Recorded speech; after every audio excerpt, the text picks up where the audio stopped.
Evening and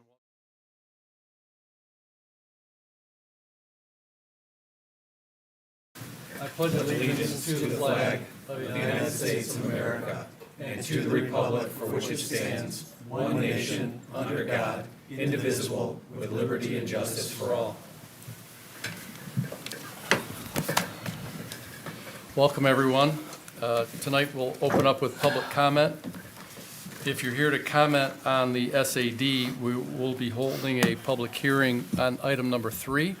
So if you'd like to hold your comments until that time, that would be helpful. And then also, I know there was a email and some comments going around about the Bloomfield Hollow development, that there would be some sort of an amphitheater in it, and that is not the case. And so we're making sure that's removed from any correspondence that we have. And I'm not sure where that came from, but I just want to make that clear tonight. And I'm sure you're here to comment on it, but I want to clarify that that's not the intention of or would be allowed at Bloomfield Hollow. Okay, so quick introduction. Yeah, and a quick introduction. We have a new assistant to the clerk's office. Martin, you want to introduce Hannah? Oh, sure, happy to. So with us tonight is Hannah Nassar. Hannah is a recent graduate as well. And if you'd introduce yourself and your address, we'd appreciate it. Thank you. Good evening. My name is Brett Northcutt, Township resident, 310 North Berkshire.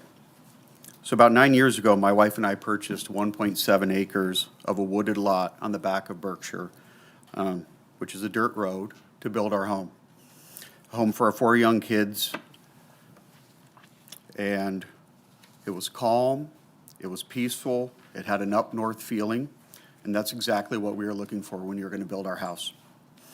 We did our homework. We researched schools, crime, the sex offender registry, and most importantly, the zoning for the industrial park directly behind our house. It's on 2 different sides of our property. We found out it was zoned RP1, which was very encouraging because we weren't worried about another research park building going in because they were quiet, no nuisance, regular hours, no big deal. So fast forward to a few weeks ago, I was watching the video of the design review meeting from January 7th, and it really made me sick. How long was the developer working with the township with no attempt at all to work with myself or any of the residents in the neighborhood? He mentioned 16 or 17 design iterations. More importantly, watching the reactions from a few of the folks that are up there now, you were giddy. You were so smug, and it was sickening. So my question is, what lens were you using to be this excited? It certainly wasn't through the lens of the township residents that are here. What resident is going to celebrate a high-end party barn, which at most we would visit once or twice in our lifetime? Which lens was used? Certainly not my family. We designed and built our dream home for 4 kids in our backyard. If rezoning is approved, if the variances are approved, our yard will be in the shadows of a giant banquet hall and amphitheater, which he has mentioned many, many times, especially in the meeting he set up with the homeowners. He said, how sick is this amphitheater going to be? If the zoning's approved, the headlights will be shining directly in our family room window. Which lens was used? Certainly not the Schaefers, the Reeds, the Dillons, Judy and Ralph, Keith and Debbie LaPanza. Any time or day of night, now there will be hundreds of strangers just feet from our door.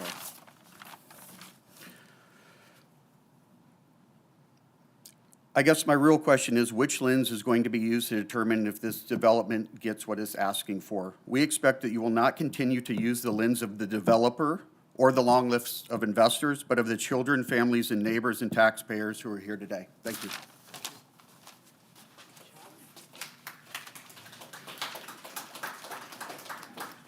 It's a tough act to follow. So my name is John Schaefer. I live at 300 North Berkshire, and I would be, excuse me, the next door neighbor of Bloomfield Hollow. Purchased our house about 5 years ago, next to a big open vacant lot. Did the same thing as Brett did, went to the township, found out it was zoned as a research park. Research parks make great neighbors. They're quiet. You don't see them, you don't hear them. This house we purchased, it's a gem. Sorry. All right, so January 20th, we read in the media that all of a sudden, we're gonna have a banquet hall 100 feet from my garage. This banquet hall is gonna have the capacity of 1,000 guests, alcohol, advertised as an indoor and outdoor venue. 1,000 guests every Friday, every Saturday, spring to fall, drunk, right next to my garage. So if you come out the side of my garage, there's gonna be a strip of trees, and then a dirt road, and then the structure. If there's people gonna be roaming around late at night, drinking, smoking, doing whatever they do at drunk at night again, sorry. I just think it's an absolutely horrible idea. I think there's gonna have so much noise on my property. I'm not gonna wanna live there. And if I'm not gonna wanna live there, that means other people aren't gonna wanna live there. Which means the value of my house is gonna go down dramatically. When I heard that this has been going on for, I think it was close to a year, I wish I had known. You know, I dumped another 40 grand into that house last summer. And why? So I could give it to Bloomfield Hollow? I'm not gonna get that money back now. That's just gonna go away. Obviously, I'm not for Bloomfield Hollow, and I'm not for the zoning changing to put a banquet hall in a research park. Thank you. Thank you, John. Evening, my name's Tim McGrain. I live at 163 North Berkshire Road. Talking with regards to the 350 Fremont Street Bloomfield Hollows project.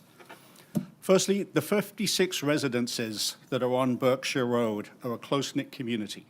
Some of us may not be directly adjacent to this property, but what affects one of them affects all of us. So we are going to hear from all 56 residences and the family members.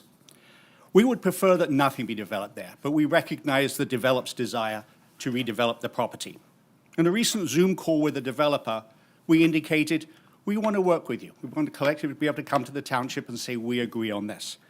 He said, what do you want? So it's really simple. We don't want to see it, we don't want to hear it. The project has been submitted and is being promoted as an event facility accommodating 650 to 1,000 people.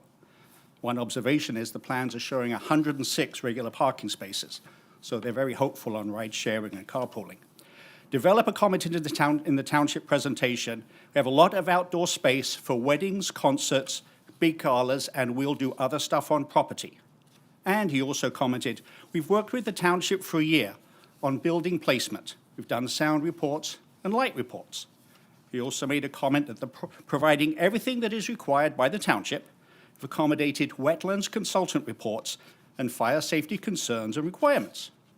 When we asked if we could see copies of these reports, the response was, you can look on Google.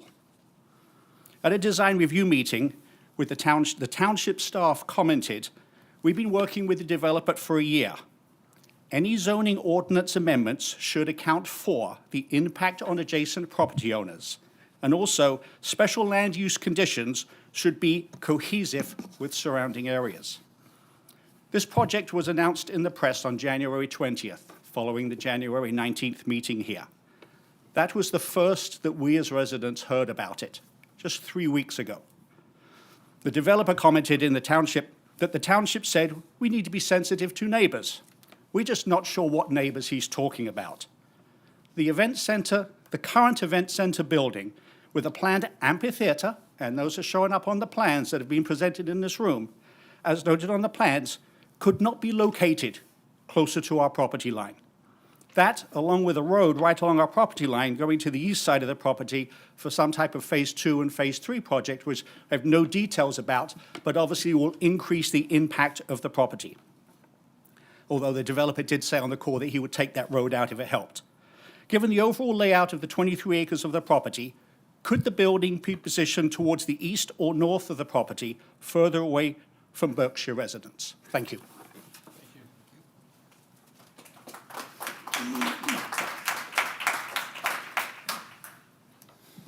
Hello, my name is Michael Van Hoff at 330 North Berkshire. I just wanted to make a further couple of comments as a continuation of what I mentioned in the previous Board of Trustees meeting.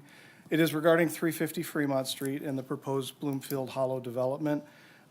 Mostly I'm focusing on the proposed zoning ordinance. And the nice thing about a research park zoning ordinance is that it's basically 9 to 5, and there's almost no activity on the weekends. The biggest noise that I ever hear back there is one of those industrial garbage trucks coming in and picking up the haul away. But that's really about it. So when you consider the banquet hall zoning to be just included into a research park, it's a huge departure from what a research park zoning normally includes. And one of the things, there's a couple things that have to make sure that we take into account is that really the number one rule when considering a banquet hall, it's right in the statement of the ordinance, is you have to consider the impact on the surrounding residences. And obviously, as you've heard before, we do feel that that has not taken place up until this point in time, and we hope that, going forward, there's big changes in terms of how that's happening by rule here. And obviously, as John mentioned, the impact on residential home value is something that only we will bear, right? I mean, nobody else will bear that, and that's not acceptable. So in conclusion, really, I want to make sure that we do not take the banquet hall zoning ordinance as written today and just adopt that into the research park zoning, which is basically what the consultant offered up in their letter, because it is a huge departure. And, the noise and the light and those kind of things need to be accounted for, and they need to be written into the ordinance so that we're not continuing to come in here and fight, year after year over small changes they want to maybe impart into the facility or something. So I think it's really important that we get these rules nailed down now and come to an agreement, because, the facility that they have designed is beautiful, right? As a facility, it is. However, its location and the way in which the process has proceeded to this point is what I think we all typically find unacceptable, from our neighborhood standpoint. Thank you. Michael.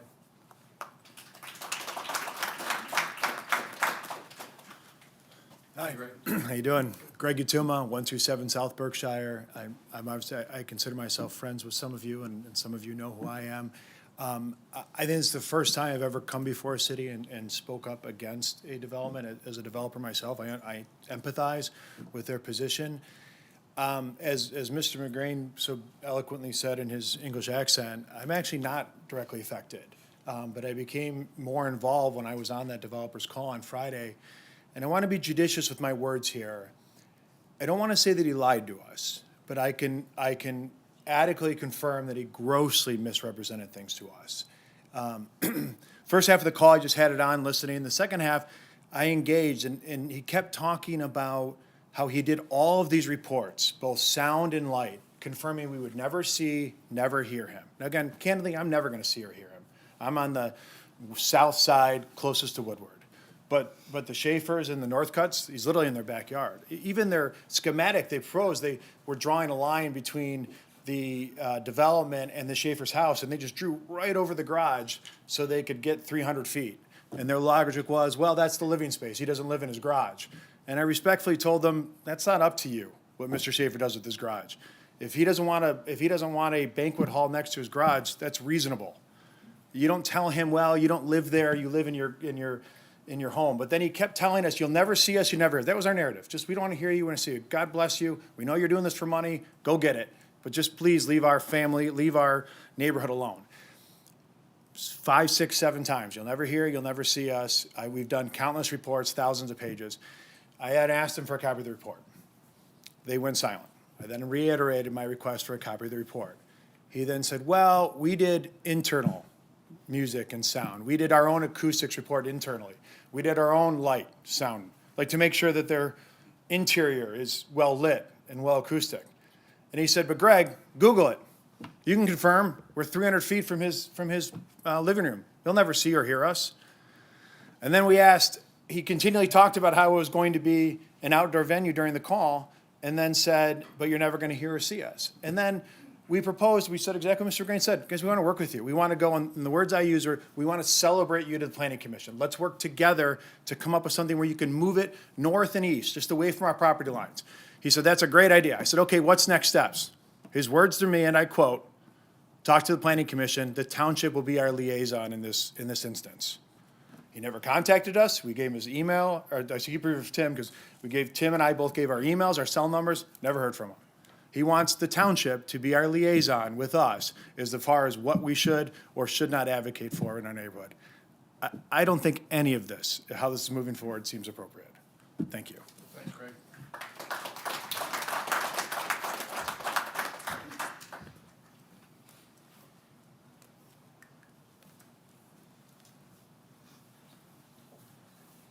Hello.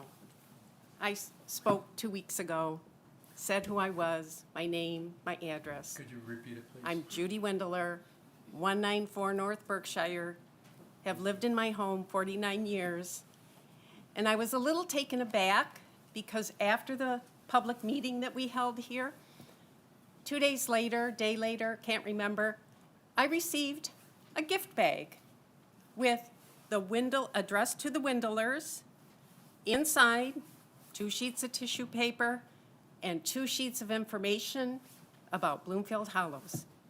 Nobody else that spoke got that. The Wendlers got singled out. That spooked me a little bit, that I spoke up, and then I received something from the development. Sure it wasn't the township, so that was a little spooky. I think you know how we feel. Many people will come up and speak, but that alone made me a little upset. Thank you. Thanks, Judy.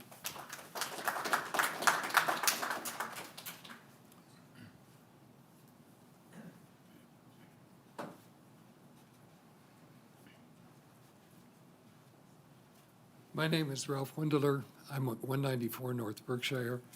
You've heard how my wife was upset by the contact that way. But I'm not going to address that. I'm going to address the noise. There is no way that anybody's hand waving is going to be able to impress me that they will contain the noise when the design that is shown is one that opens the interior to the outside so that the events flow back and forth. Living where we have for 49 years and living as far away as the football field at the once Lotzer High School, we could hear the band practicing. They said, we will have no amplified music at the Hollows, at Bloomfield Hollows. It doesn't have to be amplified music to hear people. I'm more than a mile away and I can hear an event going on. And now that I'm not that far away at this proposal, there's no way, unless it's an enclosed building, that I'm not going to hear them. This is going to be a disruption, just straight out disruption. I will not have my afternoons. I will not have my summer days. I will not have my evenings to myself, my family, if this goes through the way it has been presented. I thank you for your considerations of those things for not only for my own neighborhood, my own self, but for even the people in Pontiac who don't seem to care about the noise that comes from the M1, which isn't amplified, and it is street legal sound supposedly, but it is heard everywhere, everywhere. You can hear it at the town center, you can hear it well within distance. And now you're going to do 1,000 people in a building like that, so close to our neighborhood? It isn't fair. It isn't right. Please take that into consideration. Thank you, Rob.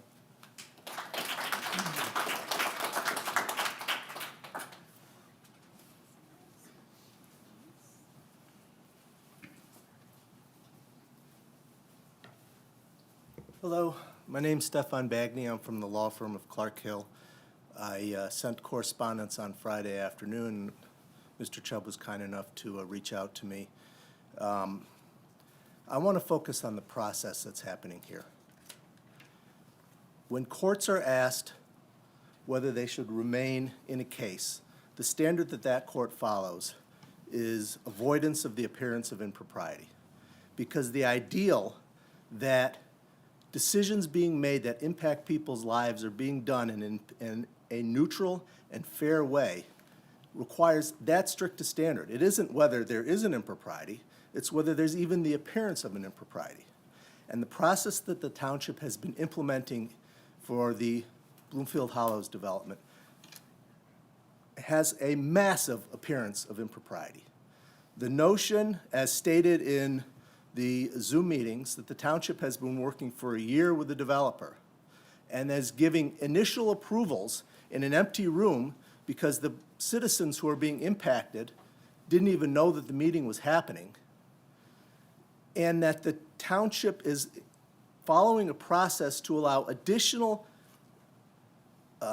approvals by its various boards to be done before there's even a legal basis for this use to be implemented is just flat out wrong. It smacks of a done deal and a fix.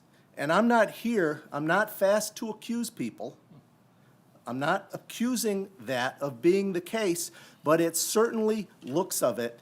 And I see when I speak to my clients sort of that frustration and anger radiating off of them because they don't feel like they're actually going to have a voice if the Planning Commission, for example, is going to be reviewing whether to grant a special use approval at the same time as it's reviewing the zoning language necessary to allow that to happen. So it is my strong suggestion that the Township Board direct the other boards to pause, have the zoning language process completed, establish what, if any, language will be applied, and then let those boards apply that language. I reached out to a municipal zoning attorney from another county and asked about this type of process and whether that attorney had seen it happen. And that attorney told me that they haven't really researched that process because it's a bad practice and they don't do it, because it triggers all of the type of fears and frustrations that the people are experiencing with the process as it's being implemented. Thank you.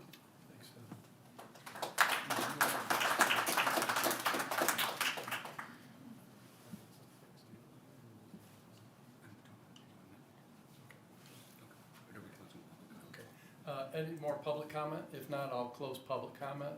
And I asked, just from Stefan's comment, to have our attorney address a couple of comments that Stefan just made. And so I did receive the communications from Mr. Bagney, and so I appreciate that. What I did want to confirm is that everything, we did review everything. Everything is done consistent with the Open Meetings Act, and this is not a done deal in any way. Because this is a change to the zoning ordinance, including a change, anytime that you change the zoning map is a textual change to the zoning ordinance. It implicates several different procedural steps, which we are following, so all of them will go along to the Planning Commission for review. The Planning Commission will then make a recommendation to this board, and this board will consider it at this time. There are several requests being made by the developer regarding different special use permits, and that would only come into play if the zoning ordinance is amended to change the zoning of the property. It's common that we do all of them at the same time, but regardless, if any piece fails, then the project won't move forward. And so, we will ensure moving forward that we continue to follow all the steps. Everything is on the website, so everyone should be made aware of any time that any of these items will be before the Planning Commission or this board or another board. Okay, thanks, Tony. All right. Okay, so we've closed public comment, and so I won't answer any questions, but it'll be an open and fair process, and that's all we've allowed the developer is an open and fair process to go through our planning board and through our zoning board of appeals. And there's been no prejudgment, there's no pre-decision made here. We'll have to see how it goes through the system. Okay, thank you. So item number 2, consider consent agenda. I'll look for a motion to approve the consent I would agenda or any like- changes? I would like to remove items A and B from the consent agenda. A and B? Yes. Okay, which pretty much takes out the consent agenda. So we can move those, Mark, to, we'll call those 7A and B, okay?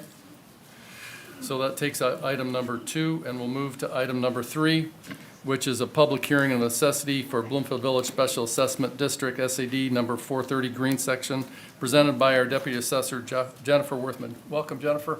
Thank you.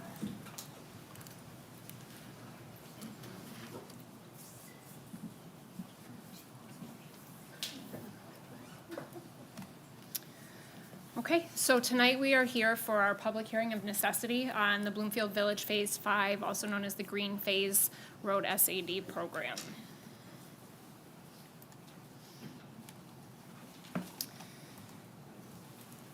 Here, we're going to review a map, kind of shows how the Green District straddles the different areas that we've already completed the paving on. This is the largest project of the 5. Phase 5 includes part of Judson Bradway Bloomfield Village, part of Judson Bradway Bloomfield Village number 1, 2, 4, and 7. We're looking at 3.02 miles of public road, which includes South Bradway Boulevard, Covington Place, Overhill Road, Morningview Terrace, Sunnydale Road, North Glengarry Road, Ensley Drive, Amberley Road, Hupp Cross Road, Tuckahoe Road, Drury Lane, and North Cranbrook Cross. The project consists of pulverizing the existing road, and 4 inches of asphalt pavement will be placed over aggregate base with full depth cold milling asphalt removal. Total curb and gutter removal and replacement, total under drain installation with sodded shoulders and minor drainage improvements to reasonably assure drainage of the pavement surface. There will be a maximum 5-foot approach constructed to each existing driveway to provide a smooth transition from the newly paved road where necessary. I've included a few pictures of the current roads in Phase 5.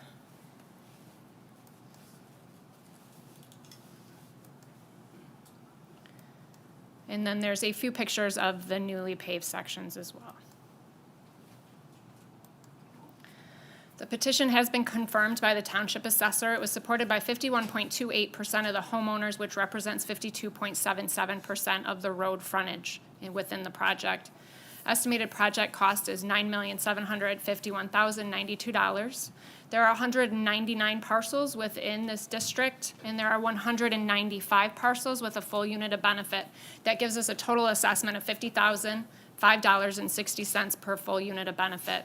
The assessments can be financed over 15 years, and the interest is to be determined after bonds are sold, and that would be at 1% over our bond rate.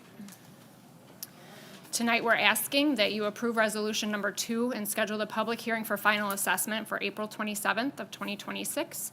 We're also asking that you approve our agreement with the Road Commission of Oakland County, which allows them to finalize the plans and bid the project. Any questions? Any questions for Jennifer? If not, I'll open up for public hearing. Okay, so we'll move to public hearing, and if you're here to comment on the SAD, the green section, you can come up to the microphone, and again, we'll give you 3 minutes, and if you would introduce your name and address, we'd appreciate it. Thank you. Good evening. I'm Greg DeCenzo, and my wife Joy DeCenzo, address 2636 Covington Place. We've been to a number of the meetings, and I think the young lady forgot to mention that apparently there's gold sprinkled throughout the road because the cost is outrageous. The cost is outrageous. The number of the reasons we want number 2, a proposal to not go through is it's just too expensive. Sometimes you got to just say no when it gets that expensive, and it's too expensive. If you put a blacktop cover over it, that might do just fine. It might get another 10 years of use, just like we've got 30 years on this last one. But we also, so besides too expensive, the voting process itself, that I use voting very loosely because it was intended to get a result, not really to get what the people wanted. The vote was was defeated, the roads were defeated about 7 or 10 years ago, when it was done a fairly process of including all the homeowners. Because it didn't go through this second time they're doing it, they wanted to divide and conquer and have these 6 different groups where they could approve one at a time. And the voting process doesn't, I think it's still open. They didn't have a closing date on a voting process. Did you ever hear of such an election that didn't have a closing date? I know we're hearing in the national elections, 2 months before, but this isn't supposed to be like that. So, and you could only vote yes. You couldn't vote no. So it was very confusing, especially to the elderly homeowners, which are a lot of in our district.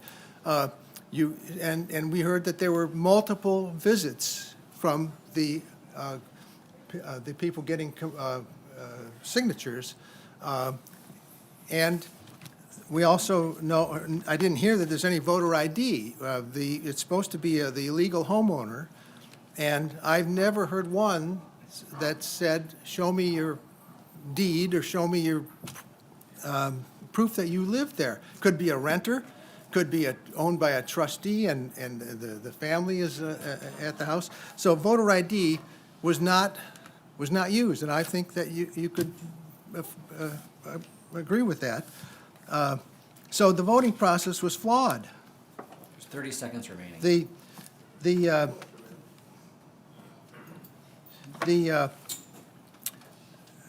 I think that the whole project 20 could go seconds through left. if you maybe split the cost, 50-50 with the township and 50-50 with the village, or 30 piece with the county and the township and the village. There are a lot of ways to make this happen, but otherwise it's just too much, and the benefit does not outweigh the burden of that cost. You won't get it back when you sell your house. 3 minutes is up. You want to wrap it up, Greg? You have Yeah. anything left you want to add? I think that's all. I think if it were to go through, I would like you to consider the splitting of the cost with the township and the county and the village. Okay, thank you for your comments, Okay? sir. Thank you. Is there a problem with the clock? No, it'll work.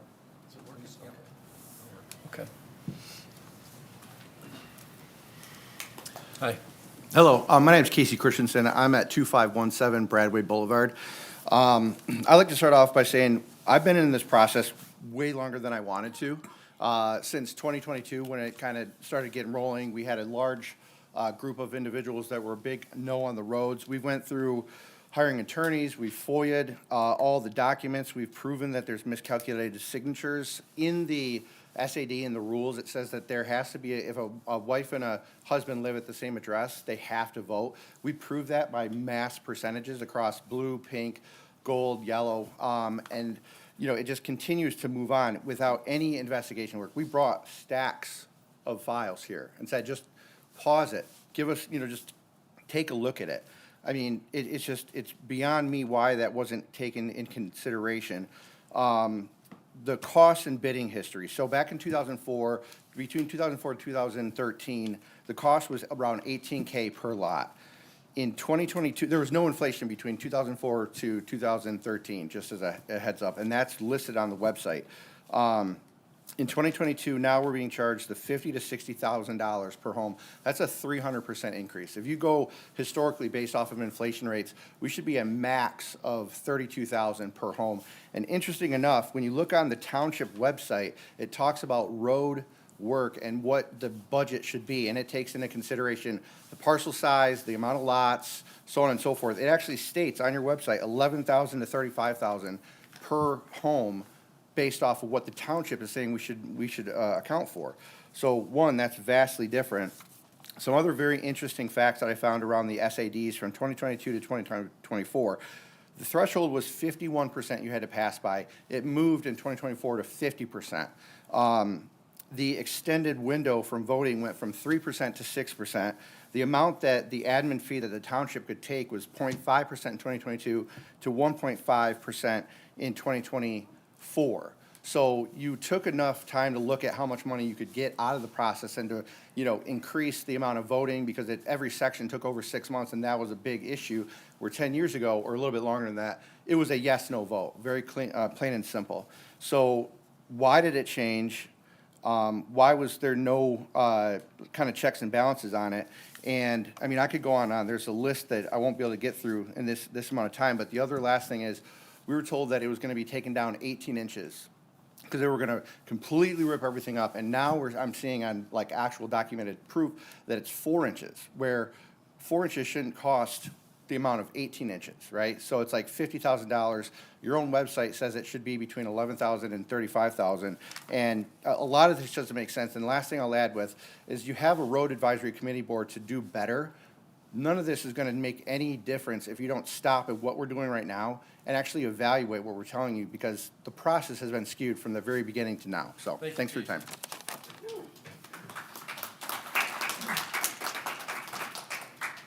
Hello, I'm Sonia Lengnick. I'm a resident of the Green section. I live at 2645 Covington Place, and I'm in favor of redoing the roads. I was one of the volunteers who helped collect the signatures on the petition. And there's no question that the roads need to be done. No one is saying the roads don't need any improvements. No one is saying that, and no one has come up with any alternative to this process that we have here. In fact, I don't think there's any way to do this without going through the special assessment district process. And over the years, there have been many groups looking at the roads, periodically, every few years, someone looks at it, and they all come to the same conclusion, that we need a complete redo of the roads to make them up to the standards of the Oakland County Road Commission. I don't think anyone is questioning that. The thing that I keep hearing is, it costs so much, it costs so much. And I agree, and I love my neighbor Greg's idea of the township or the county kicking in more money. That would be great. I don't think that's realistic. But I've lived in the village since 2004, and one thing I heard when we moved in was, the taxes are so much cheaper here than in Birmingham. And I was told by a realtor they were 40% cheaper. I didn't look into that, but they are significantly less. But we still benefit from fire. We have Bloomfield Township Fire Department. We have our own volunteer fire department. We have Bloomfield Township Police. We have the village police. We have our roads cleared. But the one thing that is not paid for, because our taxes are lower, at least partially, is the roads. And we have to pay for that ourselves. We haven't collected money to do that in the village. I don't know if there's a way to do that. They might look at that in the future. But right now, we're stuck with paying the whole bill. And it is astronomical. It's ridiculous. But it's been consistent. Every single section, we're the fifth and last section. The bids have been a public bidding process. It's available on Bid Express. Everyone can look at it. And the bids have been approximately consistent. I mean, there's a little bit variation section to section, but there's no way anyone can say the bidding process is rigged. If we're gonna do the roads the right way, the way that they are being done in the special assessment district proposal that Jennifer talked about, it's gonna cost a lot of money. And I don't wanna pay it, but I've been paying less in taxes, at least $5,000 less every year for 22 years. That's over $100,000. That's more than the $50,000 we're being asked to pay right now. If there's not another solution in my book, the roads need to be done. There's gravel flying up. I have to clean up gravel every fall before the snowplows come in, and they spray it onto the yard, and it's impossible to get it out of your yard. So every fall, I sweep up all the gravel that's in the street from the disintegrating roads. And in front of our house, it's particularly bad. I know not every single section is that bad, but on our road and the next road over, it's particularly bad. There's no question this needs to be done, and I'm fully in support of it. Thank you, Sonia.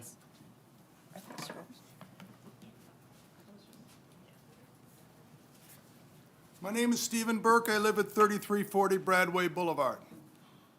I was the president of the Bloomfield Village Association in 1992 and 93. At that time, a major issue was the roads. When are we going to repair the roads? This is 92 and 93. This is a long time ago. I'm just shocked that this is still coming before the board. And yes, the cost has gone up a lot. And yes, we have found a way where instead of being required to pay off, if you simply sold your home, you'd at a certain point, as you all know, I'm sure, you'd have to pay off that bill. Now, it could be paid over time, and the new owner can carry that cost going forward. Person can pay it up front, or they can pay it over time, or the new owner would carry it with them.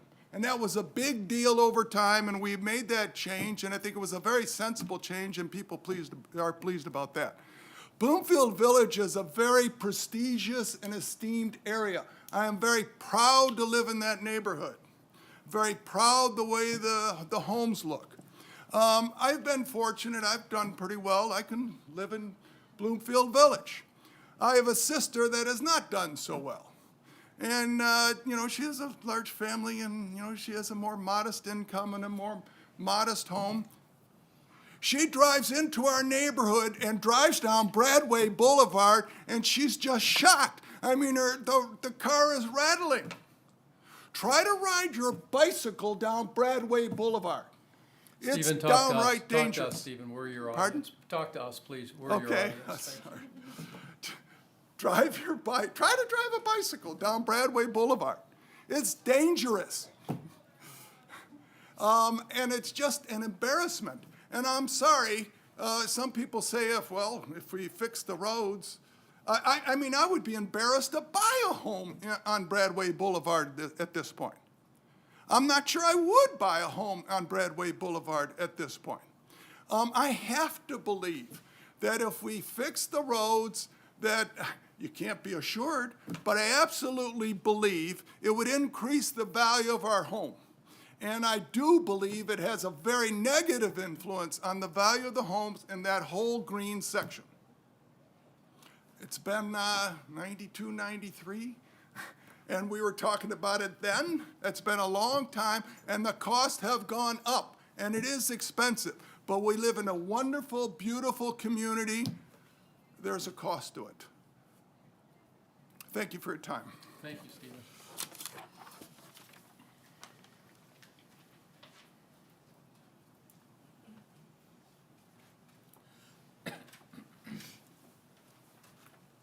Good evening, Board. My name is Patrick McCarthy. I reside at 2532 Covington Place in Bloomfield Hills.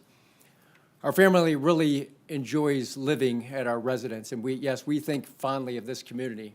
And thank you all for serving as you do to help our community.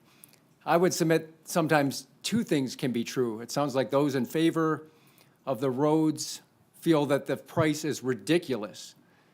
And I also feel the sentiment that there's a pushback from our community that, yes, the cost. So two things can be true. Again, my wife and I, we love this community, but I would ask this board, and hopefully, I've been to a previous meeting too, it sounds like it just passed through. I would implore you to dive deeper. I think Mr. DeCenzo and other residents of our community are thoughtful, caring people. And is there a way for this to go through that would meet the approval of all sides? I believe Ms. Weisenborg works hard on behalf of this village, yes. Sometimes we would like more answers, more information.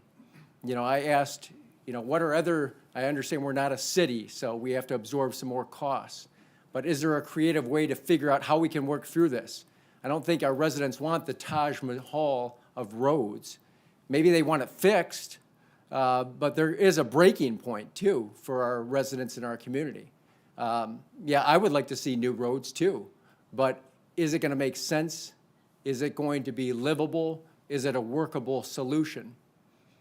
So the concerns that have been raised today, I think, are valid concerns that hopefully this board can dive deep into and find out how we could work through this to get to the end result. It is interesting to note that, for instance, Beverly Hills, I don't know the answer of, what are they, I've seen roads being fixed in my former residence community there. Are they paying $50,000? I tried to get a firm answer on that, I couldn't. I know it's not, you want to compare apples to apples, but what is the consensus among other villages and how do we work through that? It is interesting that the county or one of the road commissions came up with $500,000. That's great. That helps us, pitch in and absorb some of that cost, make it more workable for all.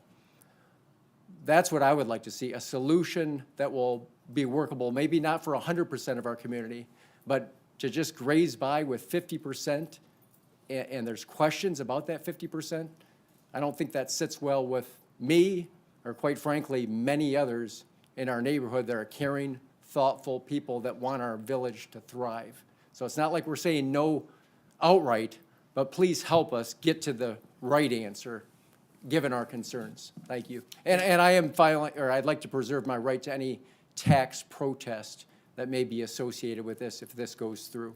Okay, thank you, Patrick.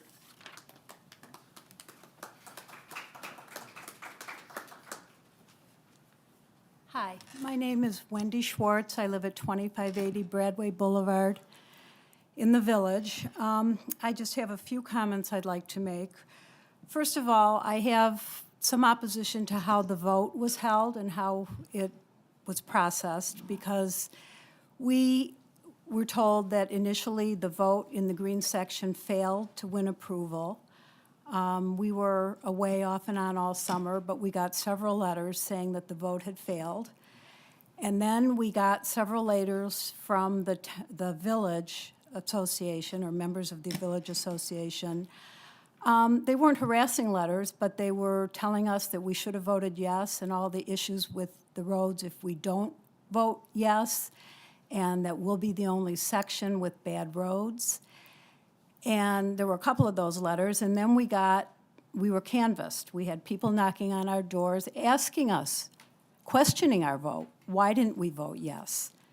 So I have some real questions with the vote, and then all of a sudden, miraculously, the vote, we got a letter saying that the green section did go through. I have a problem with the fact that there was no time limit on the voting process, and I think that should be addressed. I also still have a problem. I spoke once before when you were assessing a different section. We have a big problem with the drains in front of our house. We get a flood every single time there's a big rain. Oakland County never comes out. We have to call them several times. My husband has to put on knee-high rubber boots and go out and clear the drains. We've had no assurance that before we spend $50,000 to repave this road, that somebody's going to look at the drainage. And I've been told that the drainage in the village is old, and I don't have any great confidence that we're going to spend all this money and that the drains aren't going to have big problems down the road. And finally,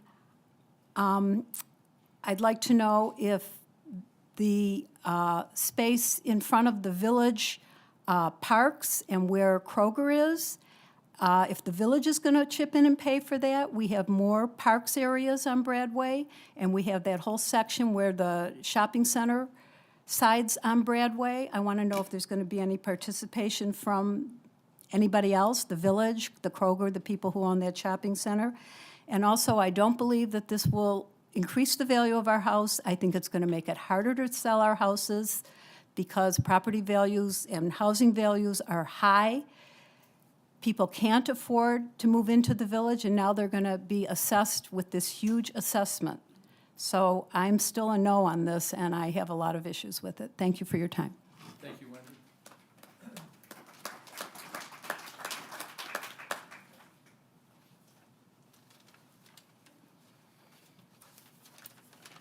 Hi there. My name's Amy Charters. I live at 3485 Broadway Boulevard in the green section. I'm currently on the Bloomfield Village Board of Trustees. When I joined the board 2 years ago, I joined in large part because I was very concerned about this process, the roads process in general. I had a lot of questions. I'd heard a lot of rumors and accusations, and I wanted to get an inside look, probably much as some of you like to know what's going on in your community, same for me. Throughout the past couple of years, I've asked a lot of questions, as the board can attest. I've attended small group meetings, which were held to answer a lot of the questions about the SAD process, particularly who owns the roads, who takes care of the roads, all that stuff that I don't think people really understand when they move into a township. I know I didn't. And I learned as much as I could about this project. I'm very glad I took the time to truly understand how the special assessment works. While I still feel that the overall SAD process leaves a lot to be desired, especially as construction costs consistently increase, I strongly feel that the Bloomfield Village SAD has been conducted by the book. Our manager, Kathy, has followed the guidelines for the SAD meticulously. As some of you know, if you look on the Township website, there is no deadline for the petition process. All the volunteers that canvassed, that went out and talked to people, that answered questions, were given factual information that came directly from the Township and from the Road Commission. Neighbors have been well informed. These small group meetings, a website, emails, letters. We knew what was going on throughout the petition process, and signatures have been checked and double-checked. Getting to this point has been a long road, no pun intended. The green section is the last section of the Village Roads project, and I hope that the Bloomfield Township Board of Trustees will approve the motion for this to proceed. Thank you. And will you tell me your name and address again? Yeah, Annie Charters, Annie Charters. 3485 Broadway Boulevard. Thank you. Thank you.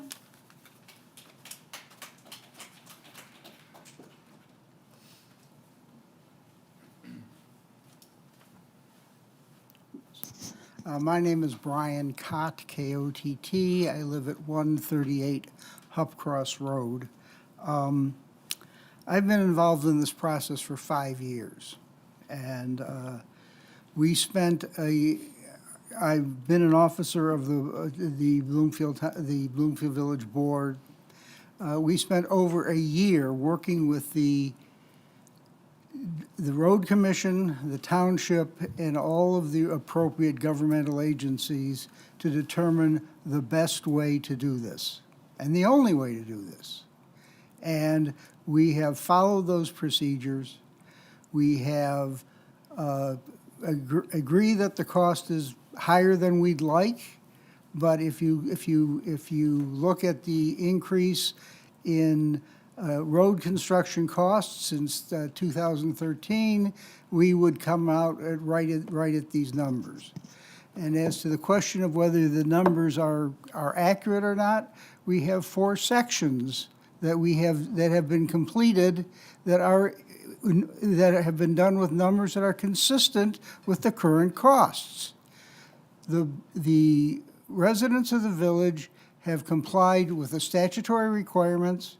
They've complied with the administrative requirements. Your administrators have validated the signatures. We've met the requirements, and this process should be continued and should be approved by this board simply because we've done what we had to do. Thank you. Thank you, Brian.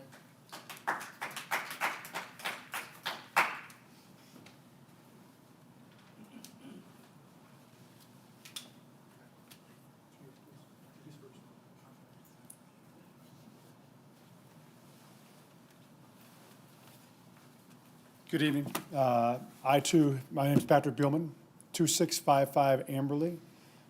Thank you for your service. I too have been on the town or the village board at one point. All the points today are valid. There's no doubt that the roads, I think somebody's term was an embarrassment. The roads are not good, there's no question. I don't build homes, I don't build roads, I build cars. What I don't understand is we're tearing up a road to put 4 inches of asphalt down, along with the ag-grid and everything that the young lady here said. Somebody in the township and the Oakland County Road Commission knows exactly when the sewers were replaced last in the village. I do not. I've asked that question. I cannot get an answer to that. At some point, those sewers need to be replaced. My question is a very pragmatic question. When was the last time the sewers were replaced?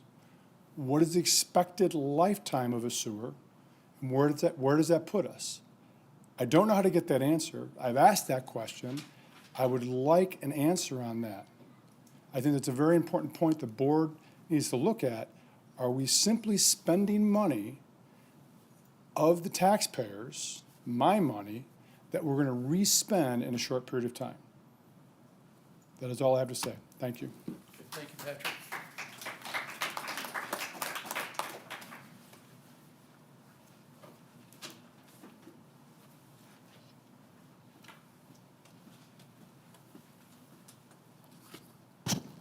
Good evening. I'm Kathy Weisenborn. I'm the manager in Bloomfield Village, 3595 Bradway Boulevard.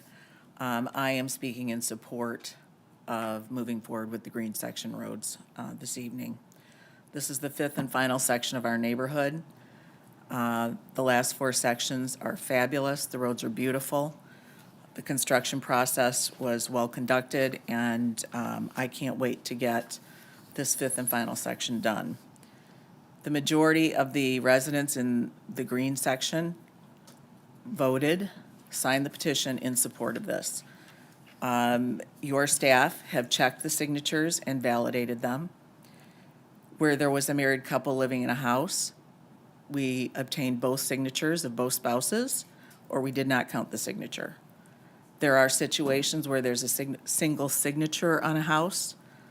Some of those are situations where there's a single person, a divorced person, a widower, or there's a trust, and a sole person can sign for the trust. We checked all that, and that's all validated by your staff. We spent a lot of time informing our residents. Annie mentioned the 25 small group meetings we had. We also had a separate website. We've held multiple forums at the board, our annual meetings, so people get their questions answered. And the whole point of that was to provide factual information so our residents could make informed decisions on this. I understand that people are opposed. The cost is expensive. I live in the village too, and I'm paying it as well. But our roads are terrible, and this is the way we have to get it done. What I would request is that you listen to the majority of residents who have asked to have the roads fixed. Some of those speaking tonight had asked for a delay in the process. The reality is, a delay in this process would serve to allow a vocal minority to veto the opinion of the majority who have asked to get their roads fixed and get them fixed this summer. Before I close, I do want to thank you, the trustees, and the township staff for their support of us, the village, as we've gone through this process to fix our roads. With your support of this SAD tonight in the green section, we're one step closer to beautiful, smooth new roads in the entire village. Thank you. Thank you, Kathy.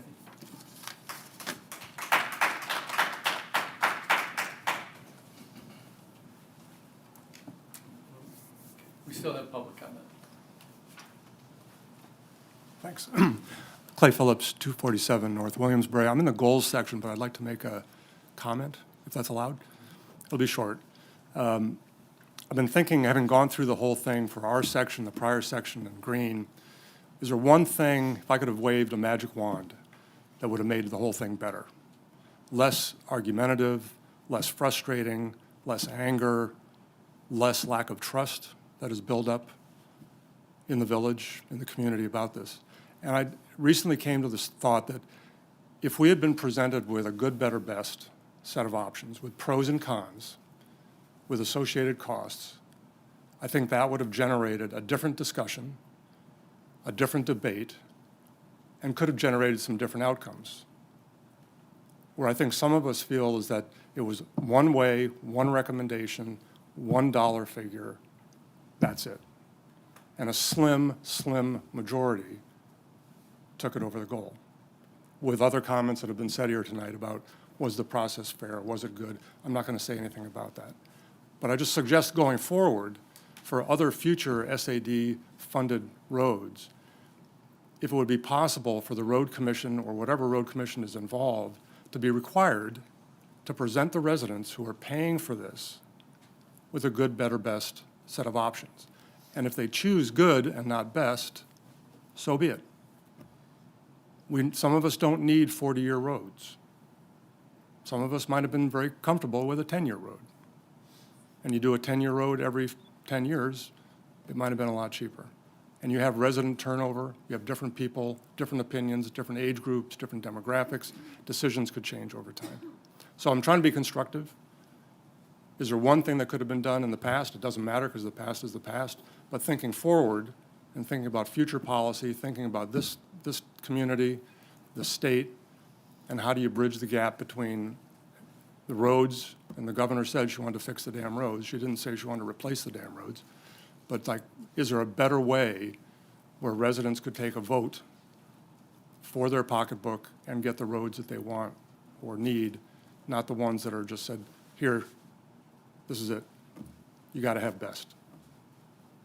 Thank you for all your work. Thank you. Thank you, Clay.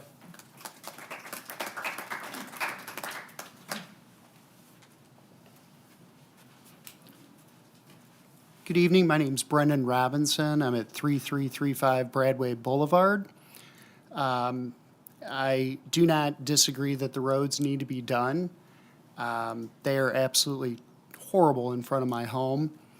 And the saving grace to that is my young children are a little bit safer because the roads are so bad and people don't speed down the section of Bradway in front of my house. In 5 years of living at Bradway, I have not seen a single traffic stop on Bradway for speeding. That's a concern of mine. Not just for me, but for my neighbors and their young children. And I find that new and smoother roads would increase speeding, especially because Bradway is a thoroughfare from Lasser Road to Cranbrook. I find that very concerning. I also have thought about, should this pass, what does it do to me 40 years from now? At $50,000 with this rate of inflation, what does that look like then? $500,000? I don't know. But that's not feasible for somebody in the neighborhood. $500,000 for a small chunk of road in front of their home. I would propose that in other private neighborhoods with private roads, they have requirements for private road insurance riders. We do not have that requirement in the village, and perhaps that would be something that we could look into. Another thing that I would propose, should this pass, is perhaps a way to increase the annual association dues with some of that money going into an investment device to help offset the costs in the future. That would make it easier for everybody in the neighborhood. Again, I don't disagree that the roads do not need to be done. I am opposed to this current plan. Again, I did not feel that there was a transparency for this process. And also, I appreciate the neighbors canvassing and all that, but when one of the volunteers came to my home, I was entertaining. He walked into my backyard to ask me about it, and that was uncalled for. Come back another time. That's borderline harassment in my book. I thank you for your time, your efforts in the community, and have a good evening. Thank you.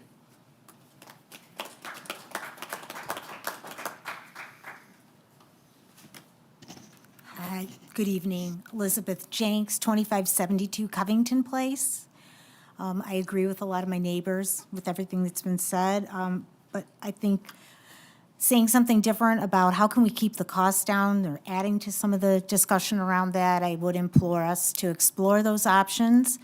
I like the idea of the 3 options, right? But we're a little late now probably for that, I don't know. But recently, state dollars have been allocated into road and road construction in our state.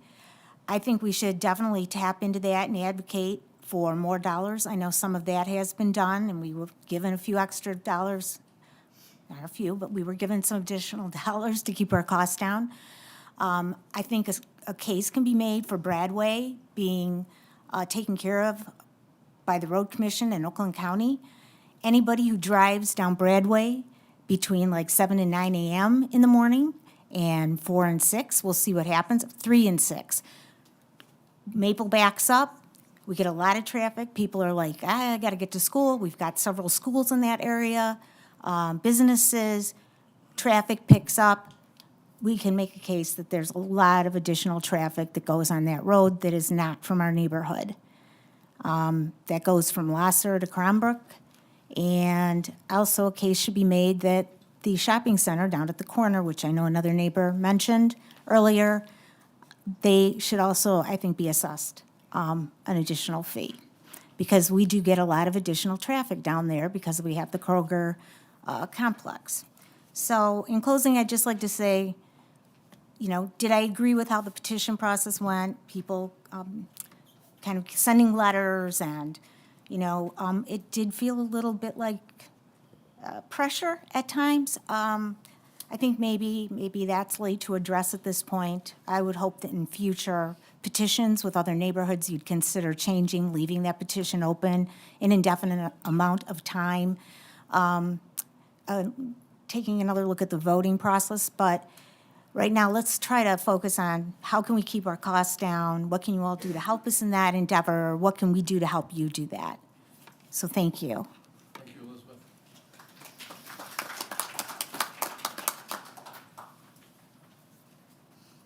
Hi, my name is Brandy Bayman. I live at 2559 Bradway Boulevard.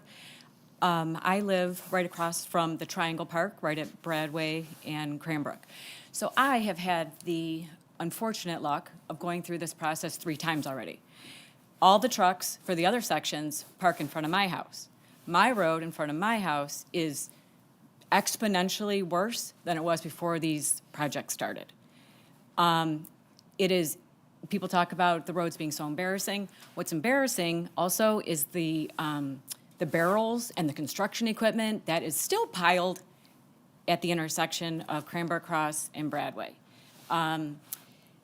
So I take issue with, in the woman who spoke just before me, I take issue that Bradway is a major thoroughfare.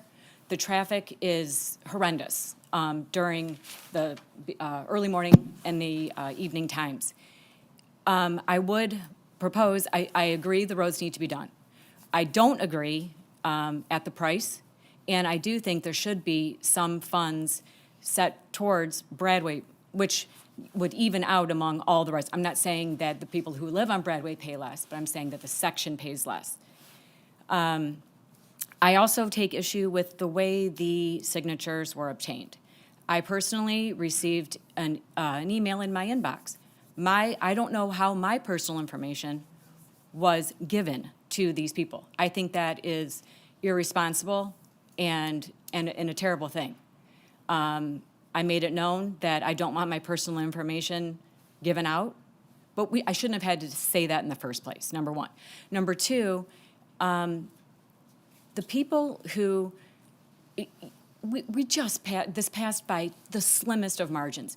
Do we really want to move forward with a project that we're 50-50?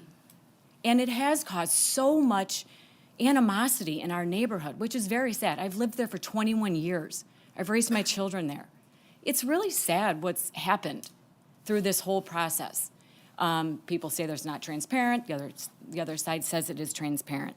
But I use this word carefully, but there was some coercion on getting the signatures.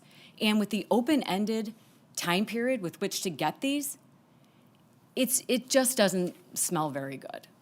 So I really would consider, or ask that you consider the way that these signatures were obtained. Thank you. Thank you, Brandy.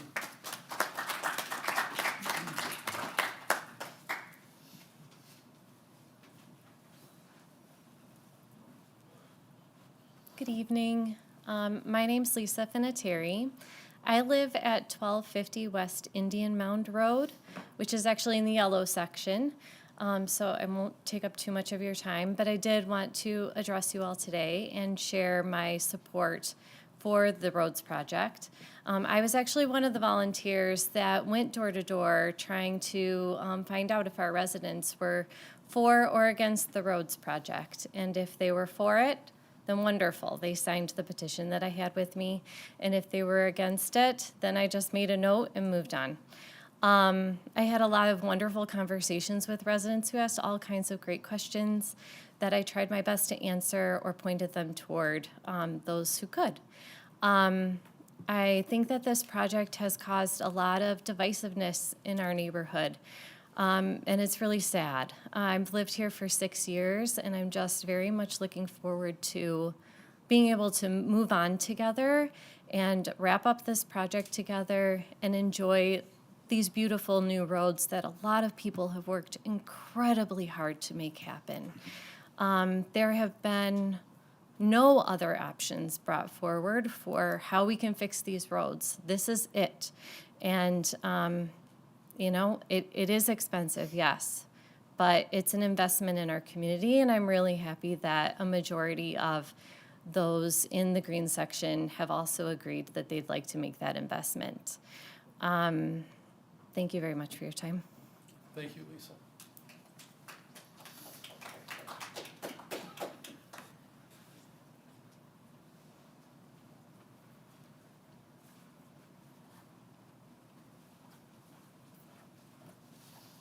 Carolyn Andre. I live at 3124 Broadway. Well, unlike some of the people here, I have lived here for over 40 years.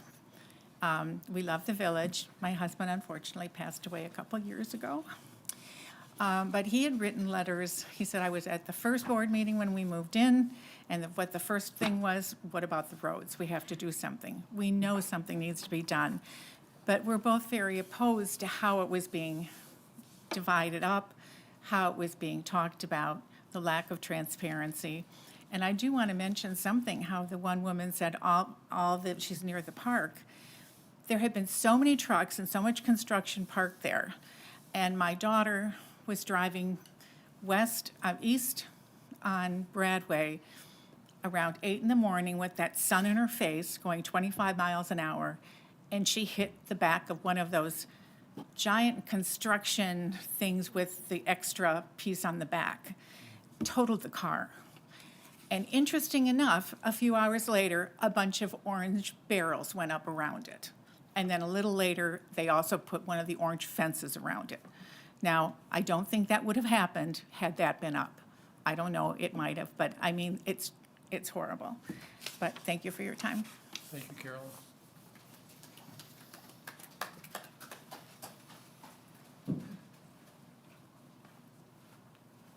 I'm Mark Schwartz, 2580 Broadway Boulevard. I've lived in my home 43 years.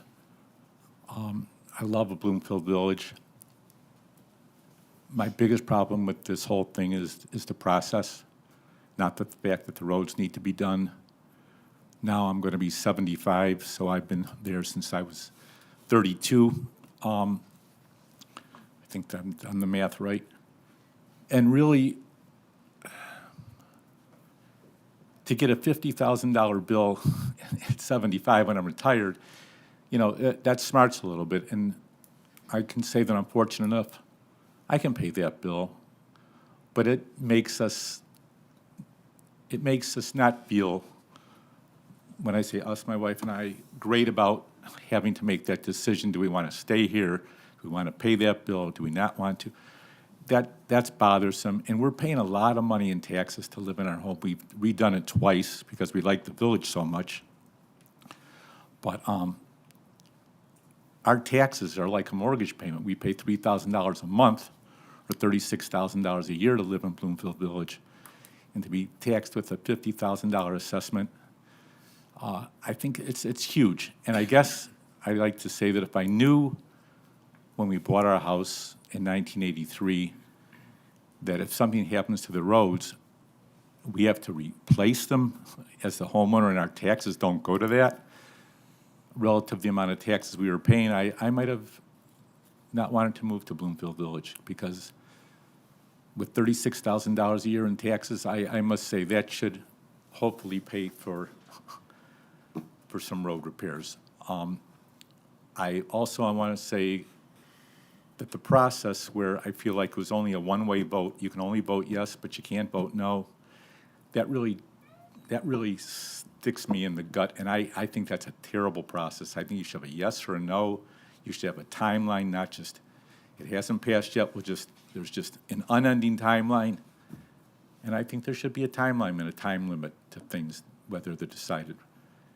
And if it passed 51% to 50, it's pretty close. That means to me that maybe people had their arms twisted a little bit and maybe they didn't, and I'll never know the answer.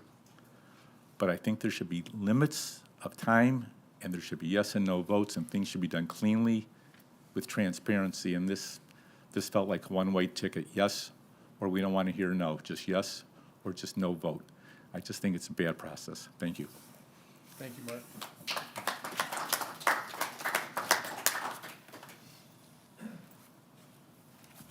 Hi, I'm Joy DeCenzo, 2636 Covington Place.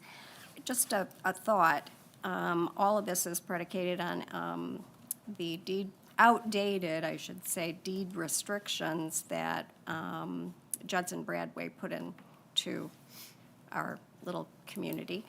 And is it time for us to give back the roads to the township? I don't know if you all need to facilitate that conversation or not, but the prospect of looking down the road 10, 15, I think that's hopeful, years to redoing these roads, also digging them up to perhaps replace the sewers. Is it time that we consider giving back the roads? Thank you. Thank you.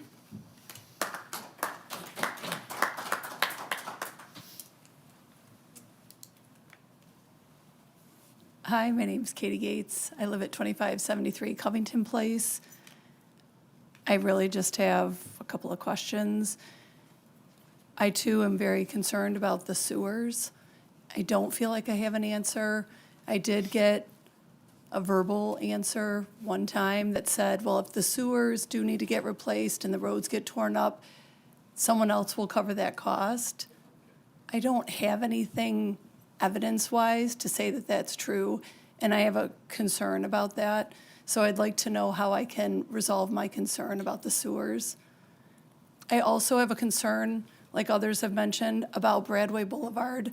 I do feel that it's a thoroughfare for lots of people in the community. When things are happening on other roads, unfortunate things, car accidents, whatever, just busy times of the day, Bradway has an exorbitant amount of people, and I do feel that that needs to be pursued in finding financing somewhere else for some of those costs. I wonder what happened to, the dollars that Detroit Country Day was probably paying for having that space on Bradway, all that parking on Bradway, and it doesn't seem that that section of Bradway was maintained. I think what we should do whatever we can to try to alleviate the cost of Bradway in this section. Thanks. Thank you, Katie. I have a question. I still have a minute, maybe. How do I get the answer about the sewers? We'll have to I'll talk to our DPW department this week, and we'll get back to you. Okay, thank Okay? you. Yeah, and tell me your address one more time. 2573 Covington Place. Okay, thank you. Thanks.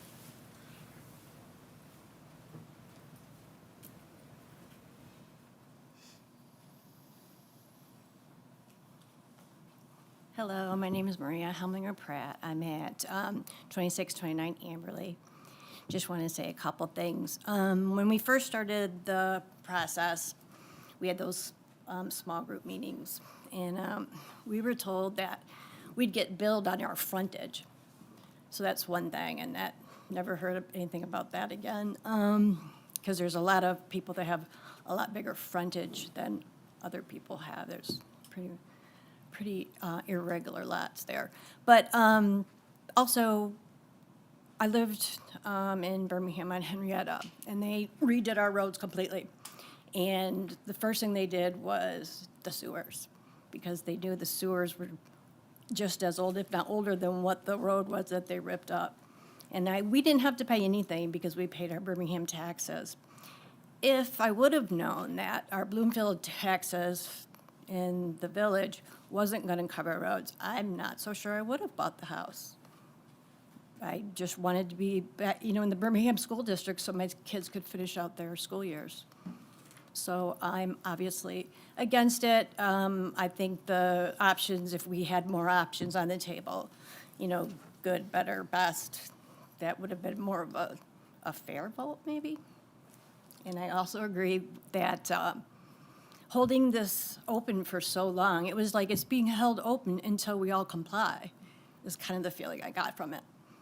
So that's just all I have. Thank you. Thank you, Maria.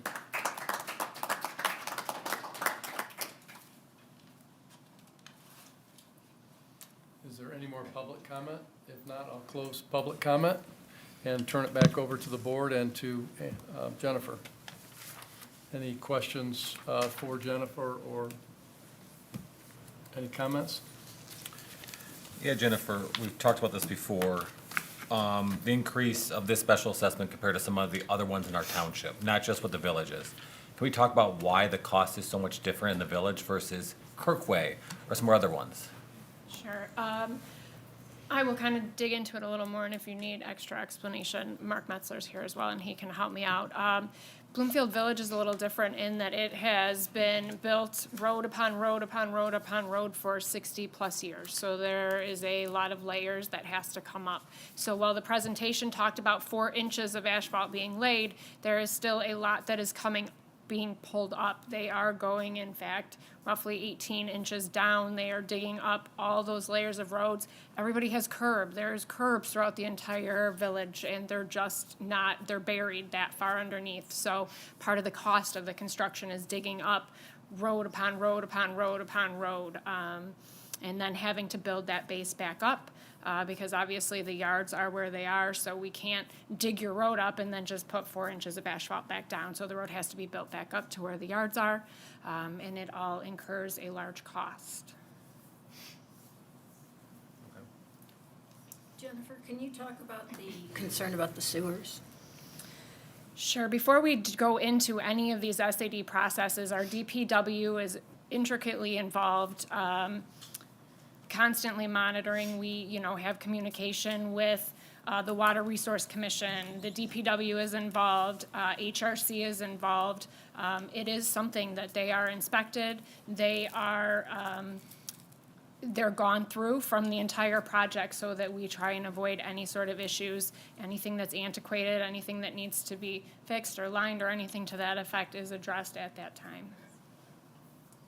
Capacity?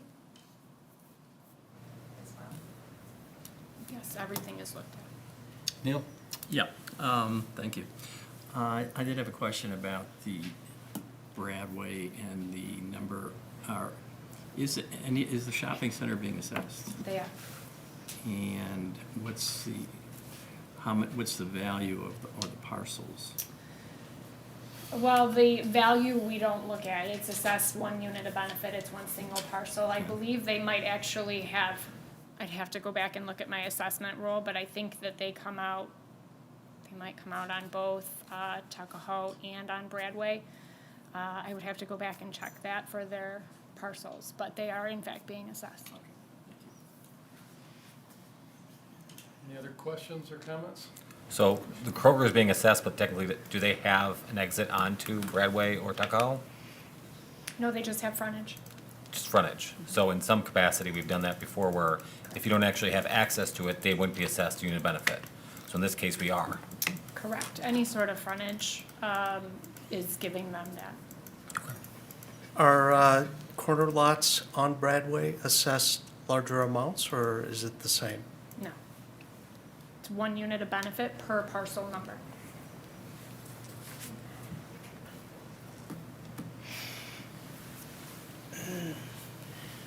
Any other questions or comments?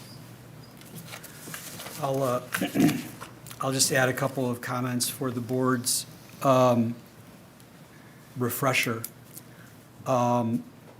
So last year, we introduced the Special Assessment Deferment Program, which allows for residents who meet certain income requirements to have their assessments deferred until they sell their house. So they wouldn't have to make those payments every year. Last year was the first year, and we had three.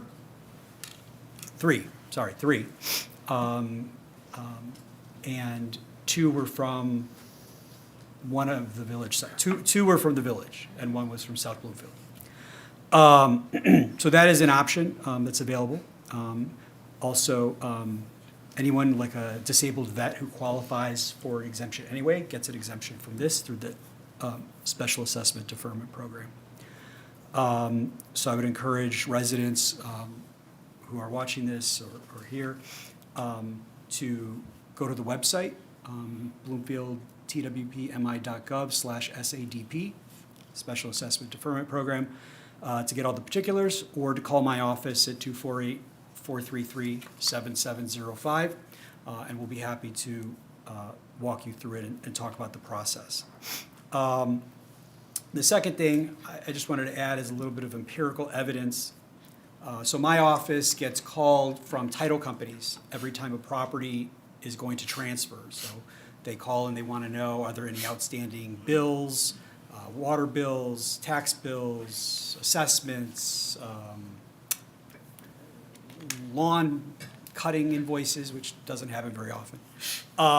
So we give the title companies the information that they can put into their closing statements and transfer. So after a year, after the red and blue sections were completed, I asked my team to go back and check all of the transfers that we got in the red and blue section after the assessment was approved by the board, so that it was a lien to the property. And how many of those how many of them got paid off at closing, and how many of them transferred to the new owner. And in all cases except for one, the assessments transferred to the new owner. So, again, we're not a part of that transaction. We have no idea what they agree to when they sell the property and buy the property. That's between them. I just know empirically, only one assessment was actually paid off at the closing. We got the check from the title company. All the others, since they did get paid off, got transferred to the new owners. So just wanted to put that out there. That was some data that we collected last year. And I wanted to remind everybody about the SADP. So those are my comments. Okay, thank you, Michael. Any other comments? Otherwise, entertain them. I've Go got ahead, a Mark. couple, I will have a follow-up question for Michael. Did you check to see if the house is sold above or below the SEV? The state equalized value? The SEV? Yeah. Because there's concerns raised. Yeah, that- I did not check what the house is sold for. So I can't, I would imagine that they sold for more than the SEV, because the SEV typically underestimates value a little bit. But we could certainly go back and check. I mean, it would alleviate concerns regarding. Yeah. Does the value of the property? Yeah, you could do that. Is it going up by? Well, yeah, I mean, I can't tell you what, whether it goes up or goes down, because ultimately, the only measure of value of a property is when the transaction occurs, right? Otherwise, you can look on Zillow and say, well, Correct. my property's worth No, X today, but tomorrow it might be something else. That's why the transfers would be appropriate. Right, so, yeah, I can go back and get that data. And I believe Mr. McCarthy mentioned something about tax exempt status, or I wanted to get some more information on what he was asking about regarding It's a tax protest. tax protest. So Oh, how through the does that tax work? tribunals? Everybody that spoke tonight is registered as preserving their right to appeal to the Michigan Tax Tribunal. That is anybody who sends in an email, a letter, or speaks at either of the public hearings.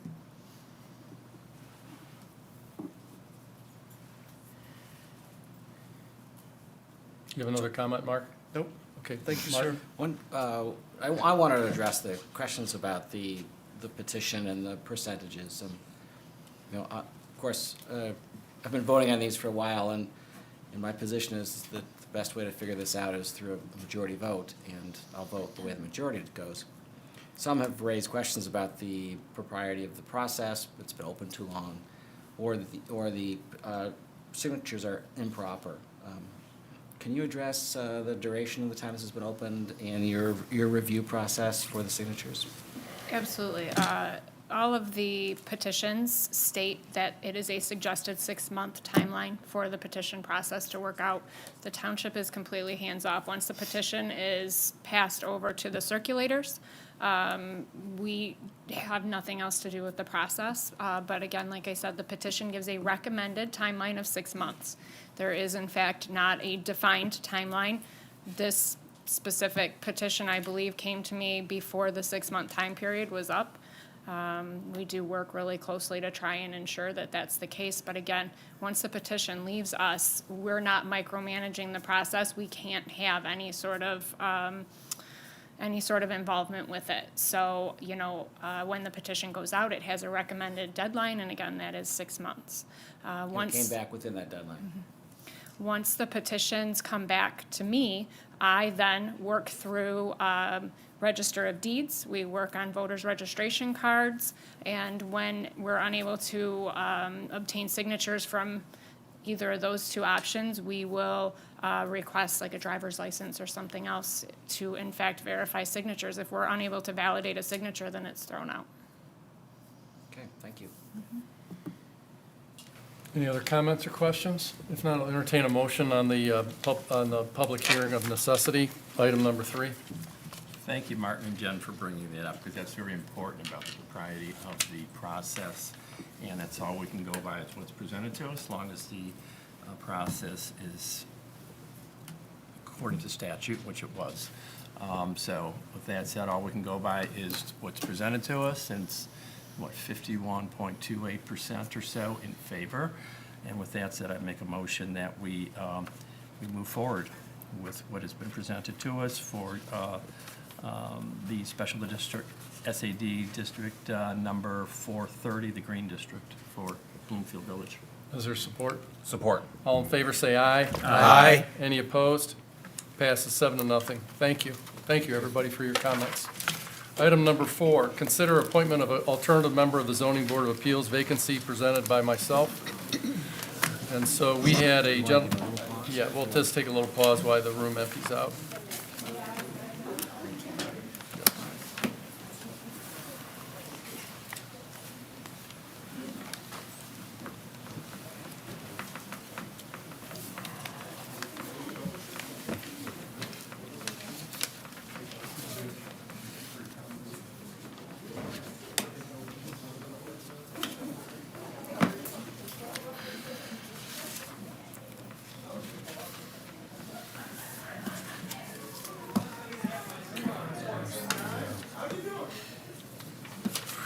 See the one for the ZBA. Yeah, the one for the ZBA.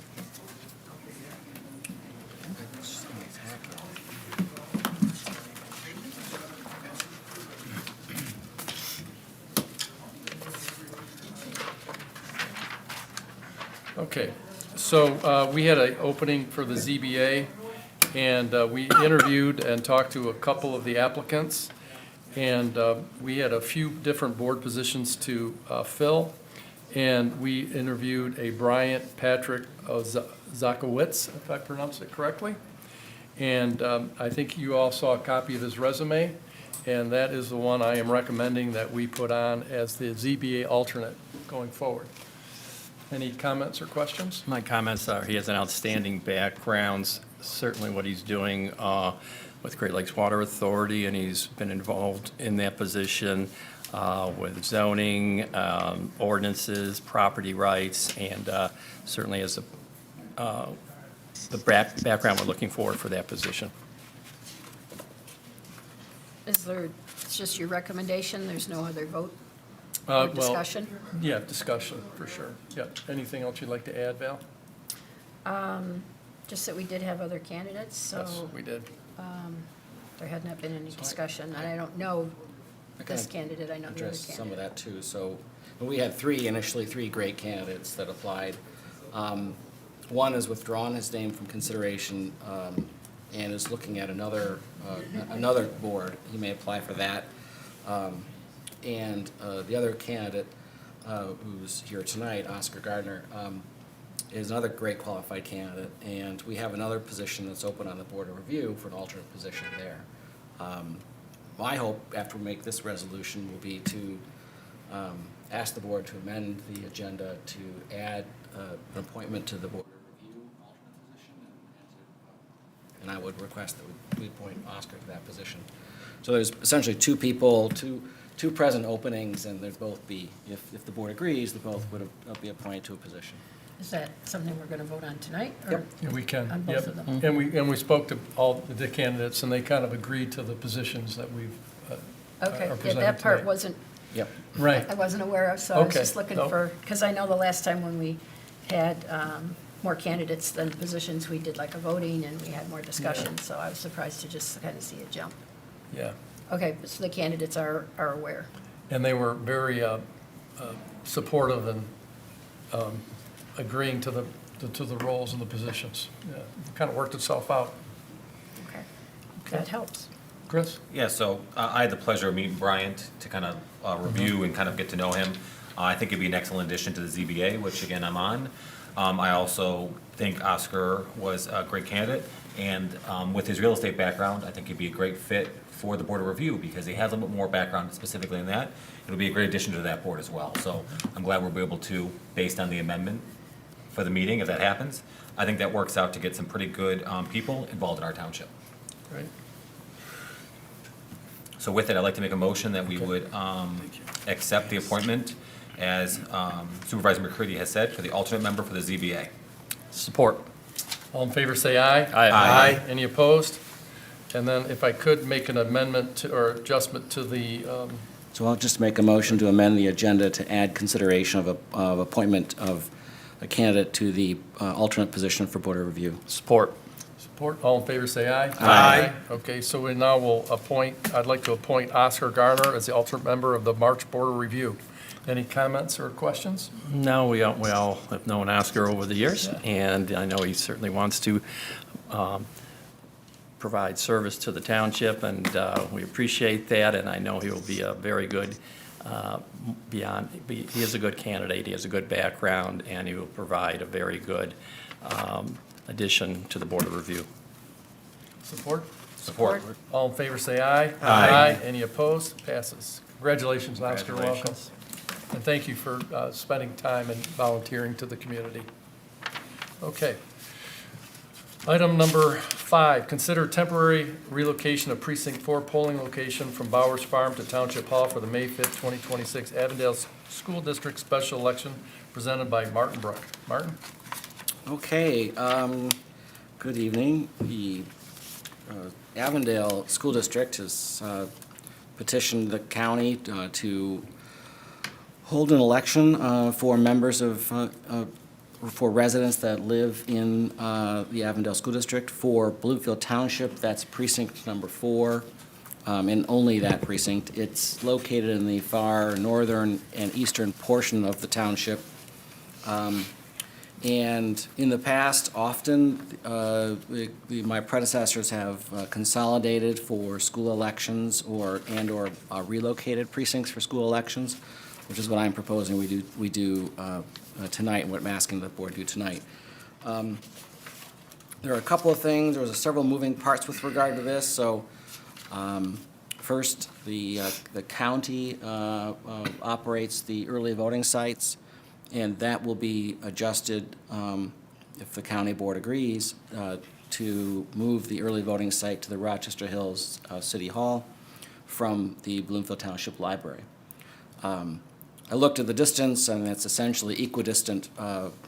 This afternoon, according to Google, it was a 15-minute drive to go from South Boulevard to the Rochester City Hall, or a 15-minute drive to Bloomfield Township Library.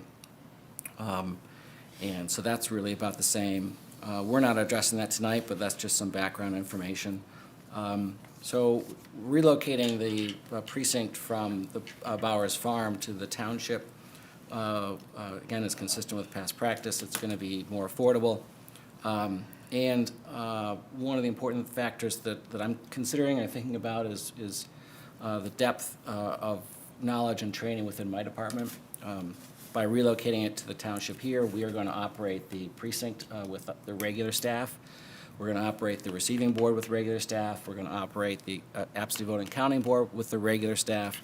And we're all going to get a chance to see, that normally, we have a large number of checklists that we prepare. We have a large number of training materials that are prepared. We train people who work in these precincts or work on these boards. But in this instance, we're going to use our training materials on ourselves and do that work ourselves. And I think, therefore, help to check and double-check the thoroughness of the training and checklists, and make us a better team and make our materials even better. So those are the two main reasons why I suggest it. In the past, when elections have occurred in Avondale, they're getting about a 21% turnout rate. And if we have a 21% turnout rate based on current registration in Precinct 4, that'd be about 84 people that would come here versus driving to the farm. And it is farther to come here than go to the farm, no doubt. We're planning to have a full court press concerning this temporary change, to communicate that via email, via mail, via social media, via postings on our website. We also are considering sending, of the 1,500 people who are registered, 830 of them are on an AV list, so they're going to get materials, either an application or an actual ballot, automatically. And for the remaining 700 and so people, my intention is to send them not only the communication about the change, but an application for an AV ballot as well, so they could submit it that way. Lastly, there is an absentee ballot drop box that's on Westview, which is about a 7-minute drive from South Boulevard. So with all of that, we've looked through a lot of detail about it, and I recommend that the board consider and adopt the resolution that's in the packet for this temporary relocation. Any comments or questions? If not, I'll entertain a motion. So moved. Support. All in favor, say aye. Aye. Any opposed? Passes 7-0. Nice job, Martin. Thank you. Item number 6, consider amendment to pension policy trust investment policy. Michael? Yep. Thank you. So, Board, this is following up to the investment study session that we held last week. I'm asking the Board to revise the defined benefit pension plan trust investment policy, which is a document that prescribes how I, as the Chief Investment Officer, can invest the funds in the pension plan. There are no changes to any of the authorized investments or statement of purpose, scope. The only thing that's changing is the target allocations by asset class. As we discussed, in the pension plan, we will now be needing to have a allocation to fixed income so that we can better have liquidity to meet the requirements of funding the pension payments every month. Now that the non-guaranteed pension payments have increased, they've gotten to a point where we can no longer absorb them out of the GDA, so we're going to have to pay them out of our equities portfolio. So in order to accommodate that, I'm asking for an allocation of 8% to fixed income. And in order to get that 8%, I want to reduce the allocation to real estate from 10 to 5%, U.S. large cap equities from 35 to 34%, U.S. small and mid cap equities from 25 to 24%, and international equities from 25 to 24%. I'm also asking to increase the maximum allocation for alternative investments from 10 to 20, and the cash allocation from 5 to 10. So that gives me flexibility to keep cash and fixed income, and then as a payment gets closer and I need to make sure that we protect it, I can move it from fixed income into cash, and then I can use that cash to make the pension payments. So this is, again, as we discussed at our study session, and I would ask the board to modify the statement as I present. Thank you, Michael. And these were all conversations that we worked through on our meeting in the last financial sustainability meeting that went on for, 2 hours? The other, Yep. Thursday morning? Yep, joint township Joint board meeting. township Township board meeting, yep. So if there's any comment anybody'd like to make, or? I'd just like to say that I think that based on the presentation we saw before, the materials here today, it's well thought through. It's a good idea. It will, preserve the options that we need and ensure security and good returns. And I appreciate the recommendation and support it. And certainly gives you the flexibility that you need, unforeseen circumstances, so well thought out, and I know it's an in-depth discussion at our study session, so thank you. Unless there's, Said that. make a motion. Support. All in favor, say aye. Aye. Anybody opposed? Passes 7-0. Item number 7. Thank consider- you. Thank you. Consider the amendment of retired employees' health care benefit trust policy. Michael? Okay, so similar to what we just discussed, sorry, got the pages. Here it is. So the Retired Employees Healthcare Benefits Trust, which is the trust that we put money into for future OPEB payments for the retiree healthcare. We are currently not taking any money out of that trust to make benefit payments. We're making benefit payments out of our operating budget. So this trust is really meant for really long-term asset growth. And so to be able to conservatively say at least 10 years from now, before we start pulling out benefit payments. But, obviously we can see how things go. So the ask here is to increase the alternative investments allocation from 10 to 15%. Alternative investments like private equity typically generate a higher annual rate of return, though they are less liquid. But again, since we're looking long-term here, 5, 10 years and beyond, these investments are perfectly logical for this portfolio.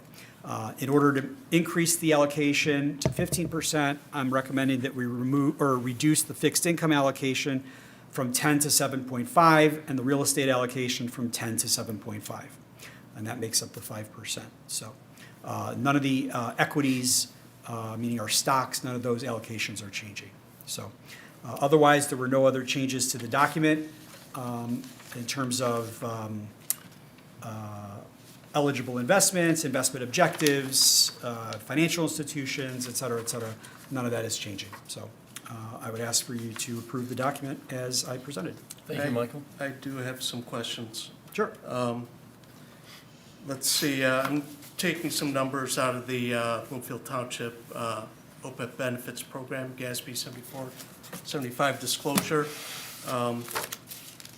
And on page 19, for Cable Studio, it says the liabilities are a little over $1 million, and the fiduciary net position of that account is 1.9 million. So it's definitely overfunded. And I'm not saying we should pull money out, but I don't think contributions should still be made based on that funding level and based on Brian Green's comments that if it is overfunded, that he would have a different strategy than if something was underfunded. We also have the building inspection. It has 1.1 million in OPEB liabilities and has 2.6 million in net position.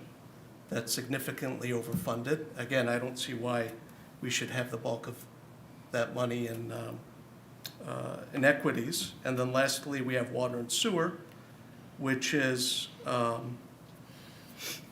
had a liability of 5.4 and the net position of 6.9. And again, it's properly funded, it's overfunded.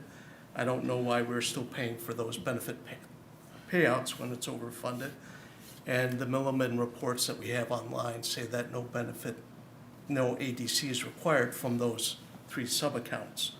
I'd also like to note over the last several years, they've paid in more than the ADC calculations by Milliman, while the town fund and public safety fund have paid in less than the ADCs.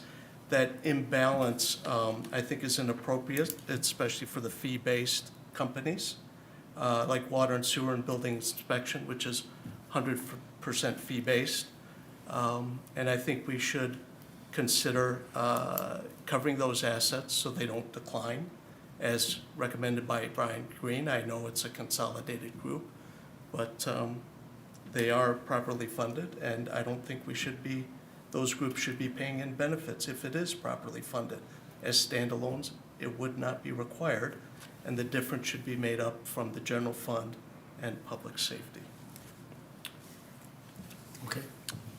Grit, you want to respond or you want me to? I'm just going to respond. A couple meetings ago, Clerk Brook brought up some things that I thought were pretty spot on. I don't believe we should ever do pension holidays or not put money in for long-term liabilities. This is a liability of the township.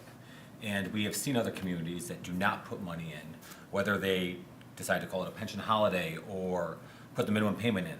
We have done a pretty good job here of trying to fund those long-term assets, whether it is putting extra payments in to our OPEB or putting extra money into our pension when we can, when we have these surpluses. I feel pretty proud of that because, again, these are things that took 50 years to cause, and it may take us a while to get out of that hole, but we're focusing on that. I think it would be a problem, and it would be kicking the can down the road again if we stopped doing that. So while I understand you're saying they're 100% funded, I still think that we should be putting in money from those accounts.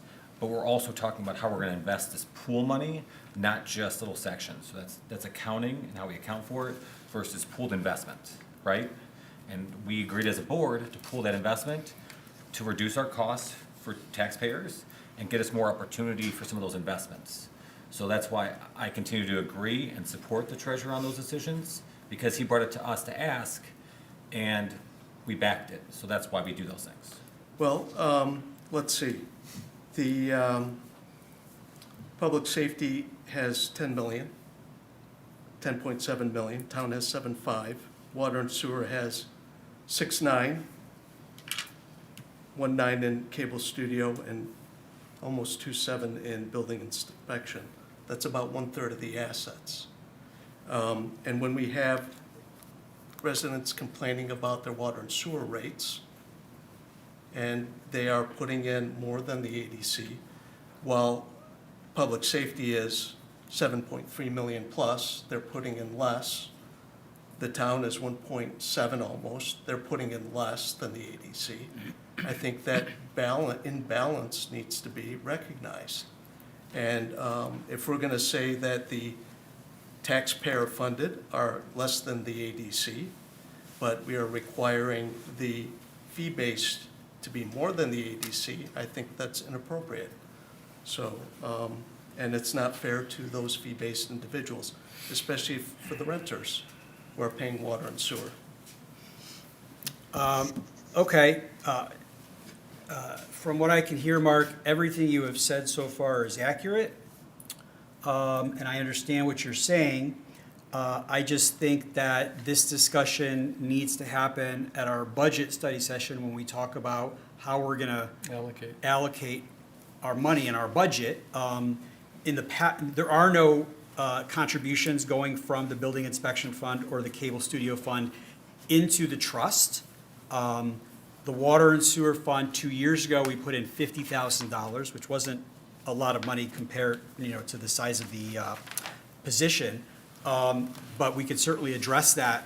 And again, the public safety and the township sub-accounts, we do put money in every year as required, as we don't put in the full ADC. We are not required to put in the full ADC. We don't have the money to put in the full ADC. But we are contributing to it, and as part of our contribution, we are paying the benefits out of the operating budget, not out of this trust. So the pension trust, we are paying the benefits, all the benefits, 100% of the benefits are being paid out of the pension trust. The move that we just made to reallocate the equities fund is to allow us to make those cash payments to our pensioners every month out of the trust's funds. For the OPEB trust, we don't have enough money in there to be making the payments to the beneficiaries, I guess. They're not pensioners, we're beneficiaries, the healthcare recipients. And so we pay for the costs of the retiree healthcare in our operating budget, as we'll discuss, when is it, next week, the 23rd, that we have the budget Yeah. study session? So we'll go through the budget, we can address it then. So I think your comments are better suited to the budget study session when we talk about payments and ADCs and benefits and such. What we're discussing tonight is, once the money is in the trust, we have to invest it. Act 314, or is it 345? 314. 314, yeah, so 314. Act 314 specifies how these trusts can be invested. And it relies on the board to set the allocation levels among the various asset classes. And so I'm here tonight asking for a modification to the allocation levels for the various asset classes so that we can continue to invest the trust for the benefit of the long-term beneficiaries of the retiree health care. So I've got one question about Okay. a comment you made. Sure. I'm looking here at the report, and if you want, like to take a look at it, it says, Which report? the GASB disclosure. Okay, what page? Page 12, it says that employer contributions are 5.8 million, and benefit for wh- payments for- are 4.5. So Milliman is actually I'm show- sorry, show, where, in what, in 2025? Yeah, Okay, 2025. employer contributions, 5.877. And benefit payments are 4.577, right. So the benefit payments are showing as cash going out, even if it's paid direct. And those payments are considered contributions going in. Well, the employer contributions, yes, the payments are made, are considered a contribution, and the difference there is roughly 1.25 million, which is the amount that we transfer into the trust every year. No, it's 1.3 million. Okay, because in fiscal year 2025, we paid $50,000 into the water and sewer, 250,000 into the town fund, and 1 million into public safety. That's the 1.3 million. Yes, so not only did they pay above the ADC, they paid an extra 50,000 from water and sewer. Well, the ADC is not on this page. We did not pay more than the ADC. For water and sewer? It's on the township website, it's a negative number. I don't think that we get the ADC reported to us by sub-account. I'm looking on page 5, and It's on the township website. If you Where go- on the township website? It is under the OPEB actuarial calculations. Okay, well, we'll be sure to go back and check that. So having said that, these are issues that we'll definitely work with in the budget meetings on the 23rd. So can I have a motion to approve item number 7? So moved. Support? All in favor, say aye. Aye. Any opposed? Nay. Okay, 6-1. Thank you. Mark, let's go with 7A, approve the board minutes. You had a question, you pulled that off the consent agenda, board minutes from January 26th? Yes, I sent Martin the complete text of my motion, and the complete text was not included. All the other motions are either included in the packet or in the minutes of every meeting that I've been in. So I'd like to know why it wasn't included in the minutes. So I could speak to Yeah, that. go ahead, Tony. So I did speak with the clerk on this issue. As you recall, that motion was made and not seconded, so it died on the floor. The minutes are governed by MCL 15.269 within the Open Meetings Act, and what's required is a full publication of those resolutions that were passed. Because it wasn't, we did a summary, as you may recall, it was quite lengthy. But it is fully consistent with the Open Meetings Act as summarized in the proposed minutes. Okay, any further comments or questions? If not, I'll take a motion to approve the board minutes. So moved. Second, support. All in favor, say aye. Aye. Any opposed? Nay. 6-1. Okay, item number, we'll call it 7B, approval of payroll and vouchers. Mark? My no vote still stands. I still don't know which fund was used to pay for public safety and the road fund. Public safety had a negative balance from September through December until we started receiving taxes. According to the audit, there's only one unrestricted fund, and that's the general fund. So I would like to know where the funds came from, what was the source of the funds to pay those bills? Okay, is there support for the, a motion to approve item B? So moved. Support? Support. All in favor, say aye. Aye. Any opposed? Nay. Okay, 6-1, thank you. And having said that, we are. We adjourn. Right, we are adjourned. Oh, yeah. Support. Support, all in favor, say aye. Aye. We are adjourned, thank you.